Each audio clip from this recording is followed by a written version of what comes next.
The effects of this are going to be broad, and we appreciate the Biden administration's consideration for the people of Florida during this time of need. When I was in Lake City, you had massive numbers of linemen, but you have those staged all over the state. There's now over 42,000 linemen and other personnel ready to restore power in 30 different areas across the state. And those linemen and other associated personnel hail from, of course, many from Florida, but from 27 different states. Of course, our Department of Transportation does have 1,200 personnel on standby to perform cut and toss operations, understanding how important it is to get those roadways clear as soon as possible. Supplies will be brought in by plane, boat, and by high water vehicle. Airports in Southwest Florida do have teams behind, and they are going to work to clear those runways as soon as the storm has passed. We appreciate the Florida National Guard's really impressive mobilization of over 5,000 folks, as well as 2,000 additional guardsmen from other states.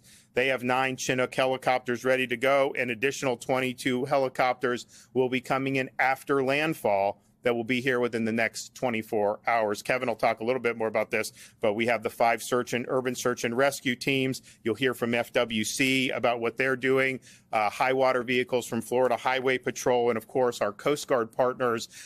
There is going to be a massive effort as soon as it passes Southwest Florida to be able to get out, recon the area, and identify areas where there may be a need of rescue services. And some of these counties obviously know where residents decided to hunker down in, so they're going to be looking there first. But this is going to be really, really important to be able to get, I think in Hurricane Michael, I mean, it took a few days to be able to get into Mexico Beach.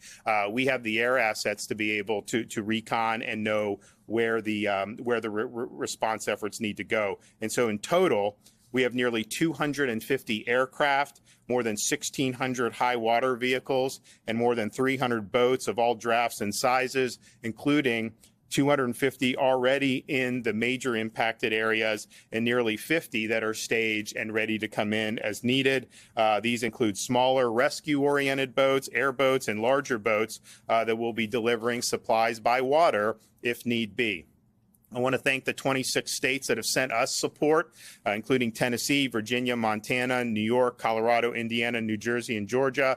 I just spoke with Kay Ivey from Alabama, and she's supporting sending some Black Hawk helicopters down to help.